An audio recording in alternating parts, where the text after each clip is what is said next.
It's the 23rd of January 2021. Let's rewind a little. 10 months ago, New York-based Foreign Affairs magazine predicted a catastrophe for India. 4 months later, the Boston Review called India's Wuhan virus response a quote-unquote humanitarian disaster. In August 2020, the Scientific American claimed India is in denial about the COVID-19 crisis. The BBC was quick to declare that New Delhi is staring at a disaster. This headline is now 3 months old. The pandemic in India, more than 10 months old.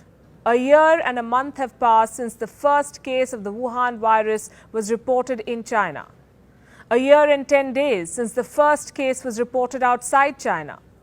Look at what the BBC has to say now. The UK reports a record 1,564 daily deaths. A further 1,564 people have died in the UK within 28 days of a positive COVID test, the biggest figure reported in a single day since the pandemic began.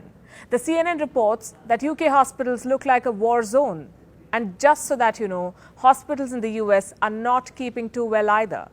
Over 24 million people have been affected in the United States so far. That's more than 25% of the global caseload.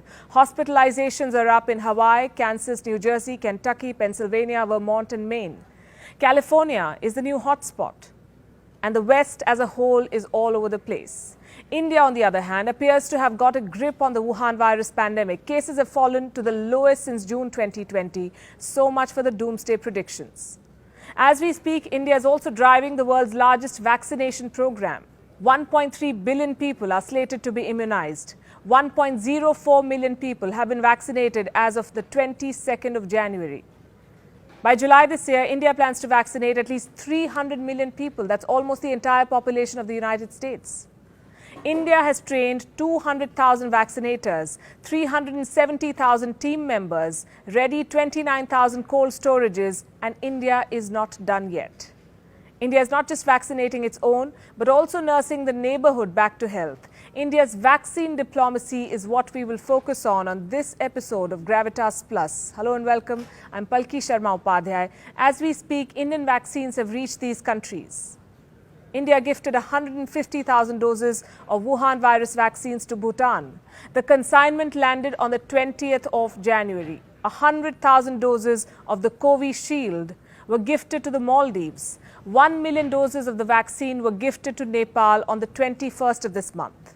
On the same day, an Air India flight carrying 2 million doses of Covishield also landed in Bangladesh. On the 22nd of January, Indian vaccines reached Myanmar, Seychelles, Mauritius, Brazil and Morocco. Myanmar received 1.5 million doses, Seychelles 50,000. All of these were free of cost. Sri Lanka and Afghanistan are next on the list. India is looking to donate around 10 million doses of vaccines. The jabs will cover healthcare providers, frontline workers and the most vulnerable people in these countries. This is India's hashtag, Vaccine Maitri. Now just take a moment and think about this. The world's so-called developed nations are focused on their own problems, overwhelmed by the pandemic, while India is nursing other countries back to health. Even in times of a deadly pandemic, India is looking at her neighborhood first and healing the region with the highest population density. The demand for India's vaccines, however, goes beyond SAARC and beyond the subcontinent. Brazil and Morocco have just received their shipments under commercial agreements. Brazil bought 2 million doses of Indian vaccines, as did Morocco. The UK and Belgium have shown interest in buying vaccines from India. Dominica has sent an SOS letter to the Prime Minister of India, Narendra Modi. Prime Minister Roosevelt Skerrit wrote, "I request with great humility and respect that you assist us by donating the doses we need to make our population safe, optimally 70,000 first and second doses." Other developing nations like South Africa, Kenya and Nigeria are looking forward to Indian vaccines, as are many West Asian countries, including Saudi Arabia and the United Arab Emirates. Why is the world interested in Indian vaccines? A, they're cost effective, and B, they're safe. The Moderna vaccine, for example, is expected to cost around $30, Sputnik V around $10. Now compare this to Covishield from India, approximately $6. Did you know India is home to the largest number of US FDA-approved vaccine manufacturing plants? Indian firms have a reputation for top-notch standards. If you watch WION, you would know this by now. India is known as the world's pharmacy. Vaccine developers from around the world have been tying up with Indian plants since the beginning of the pandemic. These are some of India's renowned vaccine manufacturers. India's pharma sector caters to 50% of the global vaccine demand, 40% of the generic demand in the United States, and 25% of all medicines in the UK. Indian drugs are exported to more than 170 countries globally. India is also home to the world's largest vaccine manufacturer, the Serum Institute of India. It produces 1.5 billion doses of vaccines every year. The UK's GlaxoSmithKline, in comparison, manufactures 0.69 billion doses. Sanofi from France manufactures 1 billion doses. America's Merck and Johnson & Johnson produce less than 0.2 billion doses every year. The Serum Institute of India is currently manufacturing the Oxford AstraZeneca Covishield vaccine. It will also supply 200 million doses of vaccines to the COVAX Alliance to distribute vaccines to poorer countries. India is ensuring equitable distribution of vaccines. As India's Prime Minister said, India is ready to save humanity with 2 made-in-India vaccines. India's vaccine diplomacy, on the other hand, will generate goodwill with the world. Bill Gates recently posted this. It's great to see India's leadership in scientific innovation and vaccine manufacturing capability as the world works to end the COVID-19 pandemic. Even WHO Chief Dr. Tedros heaped praise on India. Let me quote, "India continues to take decisive action and demonstrate its resolve to end COVID-19 pandemic as the world's largest vaccine producer. It's well placed to do so." It looks like the praise did not go down too well with China. One day after Dr. Tedros' testimony, China's mouthpiece, the Global Times, published this article. Don't go by the headline, read the text below. India hopes to counter the international influence of Chinese vaccines, even if China has always set its own pace and has no intention of competing. You see, China has a limitless checkbook. India has a robust infrastructure for vaccine manufacturing.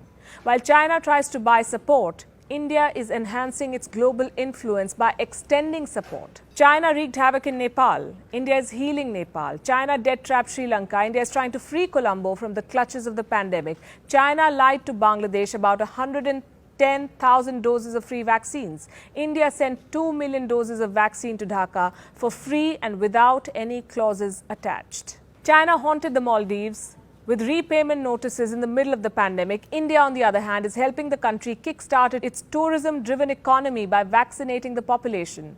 It is the first country to offer free vaccines to multiple nations. China had promised free vaccines to Myanmar, Cambodia and the Philippines. Last we checked, it remains just a promise. The truth is, the world is turning away from Chinese vaccines. Like all things Chinese, the developed countries of the West are turning isolationist. India is slowly but surely stepping into a leadership role here and displaying compassion, the kind of which has never been seen before. Look at what Bhutan's Prime Minister, Dr. Lotay Tshering, had to say. It is of unimaginable value when precious commodities are shared even before meeting your own needs, as opposed to giving out only after you have enough. Maldivian President Ibrahim Soli called India's vaccine consignment the most generous gift. Nepal's Prime Minister KP Sharma Oli posted this. He said Nepal appreciates the gesture from a friendly neighbor. Bangladesh's Prime Minister Sheikh Hasina has also thanked India's Prime Minister Narendra Modi. Without India, there won't be enough vaccines to save the world. This is from the director of the London School of Hygiene and Tropical Medicine. He said this as early as July. While the world blocked export of essential medicines, India supplied hydroxychloroquine, HCQ, remdesivir and paracetamol tablets. New Delhi also exported diagnostic kits, ventilators, masks, gloves and other medical supplies. India provided training to its neighborhood, and now India is saving the world with its vaccine. Because here is one thing that India believes in. Vasudhaiv Kutumbakam, as we say. The world is one family. Gravitas Plus, co-presented by Skoda. Simply clever.